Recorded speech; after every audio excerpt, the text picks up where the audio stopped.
It's pretty common, whatever you are learning, that first you have the beginner's gains and you progress really quickly, and suddenly after a while it becomes hard and progressing gets even harder. There are less resources to look into. Some people even call it the valley of despair. Hi, my name is Sarah, I'm a Hurdyist, and today I'll share with you my to-do list for the next few years. Some of those things I have already been working on and been progressing quite a bit. Other things I leave for later. I can't do everything at once, so I focus on some.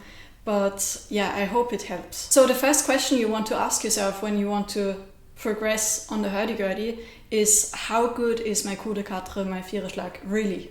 I'm saying that because only producing 4 drum sounds within one revelation of the wheel, that is just not the entire secret of the Coup de Quatre. There are many other things that you can explore. So the first step after you have managed to make 4 buzzes in one revelation is to actually apply that to a melody. The way I would go about that is to first really only play the one of the melody and the one of the Coup de Quatre. Then as a next step to play the melody with the trumpet, just trumpet along. The next level of difficulty would be to apply a pattern to the melody. So you keep playing the same pattern, like dum, ta-dum, dum, ta-dum, while you play the melody in your left hand. And you try not to let one hand influence the other. And if you can manage both, then you can practice to change between the two and to play your melody multiple times. And you have phases where you trumpet along to it, and then you have phases where you simply stick to your pattern. You can start out by learning different patterns, for example, for different dances, if you are into dance music.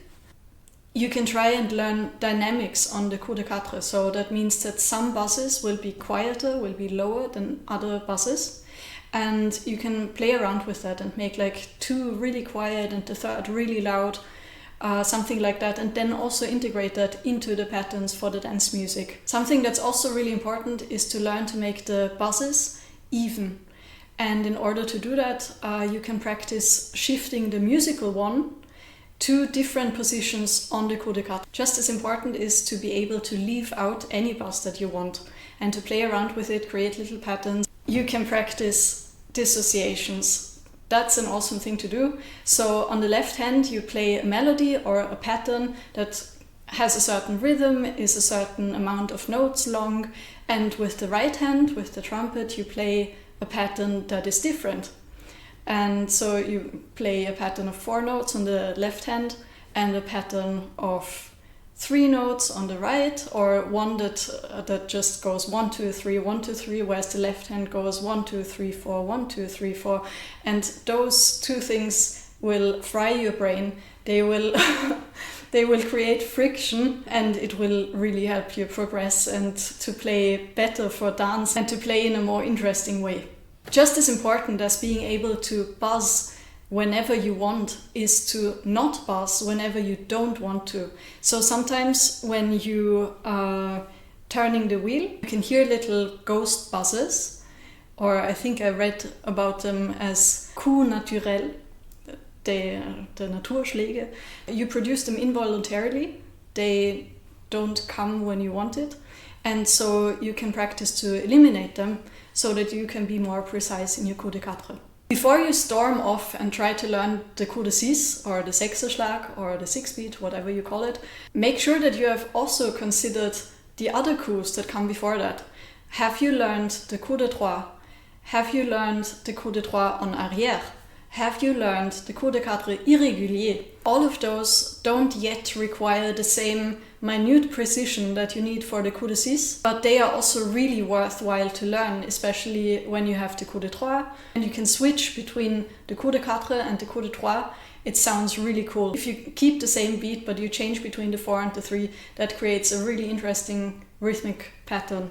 Also, the Coup de Quatre irrégulier, that's also a very good introduction to the Coup de Six, because you're already using 4 out of 6 coups that you will be using later on. And these are only a few examples of the manifold possibilities of different coups. So if you are confident in your technique and you feel secure and maybe a little bit bored, then you can consider practicing the Coup de Six or a Viererschlag which means just placing 6 beats on a revelation of the wheel. That is great because then you can add little triplets to your buzzing, which will really enhance your music. So that's the thing that I'm currently practicing a lot. A really fun way of improving on the hurdy-gurdy is to play together with other people. You will learn things like counting, or ignoring when somebody falls out of the melody, or climbing back onto the melody and the rhythm when you fell out of it. And it's just a really fun experience. So you can either arrange making music with a friend, or you can go to sessions. You will also learn a few new tunes, so that is a big plus. If you enjoy going to sessions, you can practice at home to pick up tunes more quickly. Simply like pop up a song on YouTube or Spotify or wherever and try to play along quickly, and that will help you when you are at the session to quickly adjust to your fellow musicians and to quickly learn new tunes. Now, one of my really weak points is music theory.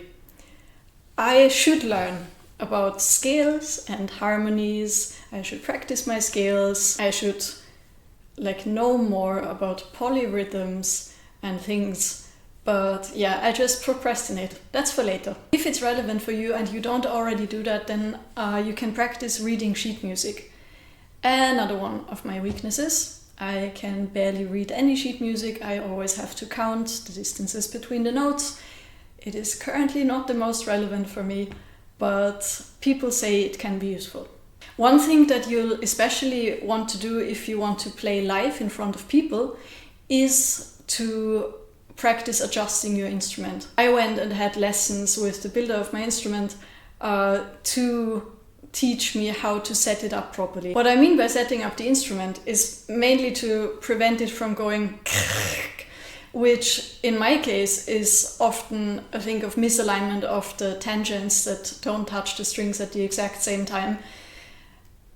It brings me to despair.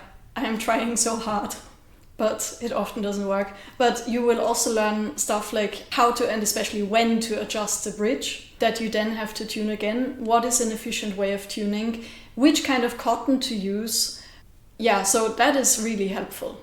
Speaking of adjusting your instrument, something you can also do is find your own Gurdy sound, because you can balance the strings by adding or removing a little bit of pressure, or by changing the kind of cotton that you use. And all of this, the way you mix the strings with each other and the way you set the instrument up, will create your unique sound. And when you have properly set up your instrument, and better not before, then you can record yourself. And if you record yourself like I did before you adjust your instrument, then you will hear exactly what I've been talking about. Preparing yourself and the instrument for recording, and then recording and practicing tunes so that you can play them multiple times without mistake, that is also something that really gets you to practice. Another thing that can really help to keep you accountable for your hurdy-gurdy practice is to set goals, but also to set deadlines, especially like playing for other people.